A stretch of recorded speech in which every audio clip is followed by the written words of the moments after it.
Lizio channel nga tubatusako ebyokya wano mu Uganda. Subscribe ate tewerabira okunyiga akadde osobola okufuna notifications bulokyokayo videos empya.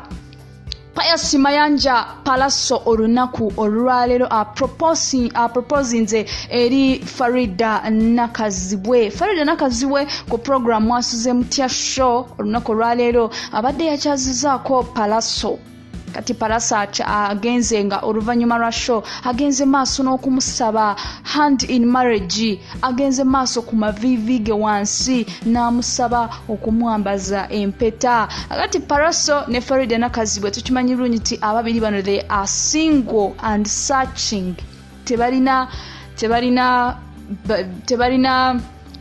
ba partners, tebalina faridah talina musajja ate ne palaso talina mukazi. Kakati ababiri bano basisinkanye nga buli omu emitima gitujja ng'omutima gutujja eri mune. Akati bagenze maaso n'okuzina mukaawo omanyi ne banyumirwa obulamu. Faridah nakazibwe no bulijjo amanyi okunyeenya, omwana oyo amanyi okunyeenya, tomulabira awo mu sharia.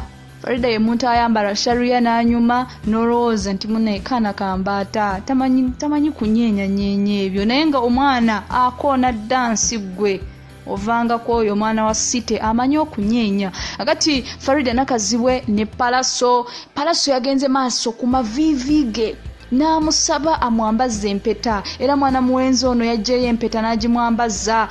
Ababiri bano tubadde twebuuza kiki ddala kibadde obatunulira bano ogamba waliwo ekigenda maaso, naye nga ababiri bano babadde nga just joking ne basalawo buli omu ayambaze mune empeta oba having fun. Olunaku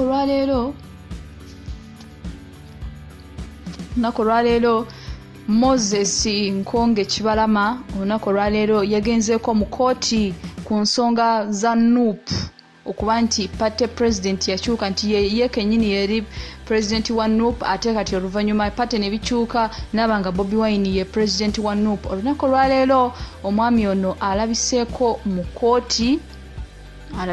kooti era nga alajanye akabye maaso ga kooti n'abagamba nti ali mu buwambe, abadde nga amaze weeks 2 ng'ali wansi w'obukuumi bw'amagye nga ate nga akuliraga amagye ye General Muhoozi.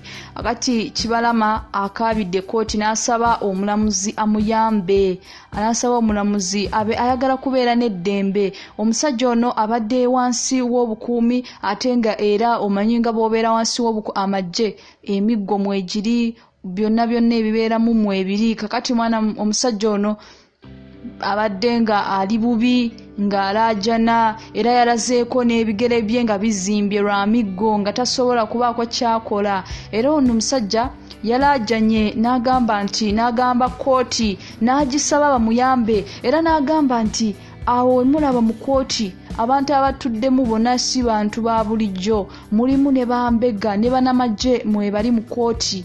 Kati omusajja ono yeekubidde omulanga asaba obuyambi n'agamba nti ebintu bya sayininga tabimanyi, ebintu bya sayininga yali tategeera, yali tabimanyi, talina kyamanyi. Era n'agamba nti talina ddembe kubaako byayogera nga ye ng'omuntu, tasobola kubaako kyayogera, talina na buyinza olw'ensonga nti waliwo abanamagye mu kooti mwebali nga batudde mu kutya okungi, mu kukankana okungi. Omusajja ono yasabye omulamuzi amusobozesa okufuna eddembe lye, abeere nga mulamu, abeere nga atambula ng'omuntu owa bulijjo, naye okutambula nga amaaso gali ku ggwe. Omusajja ono yalaze okutya okungi.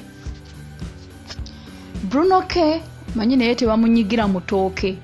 Bruno K naye musajja agezaako kakasa nti musajja nvuumuulo. Bruno K ono naye yasazeewo asala akaviiri, yasazeewo kana akaviiri akali ku mulembe. Buli celebrity yenna avaayo nga akaviiri asaze. Bruno K naye tebamunyigira mutooke, kati asazeewo naye alaga ebiruma abayaaye. Bruno K naye kati asaze akaviiri. Kana akaviiri katandika ne musajja ono Dr. Hamza Bawarema n'amakula.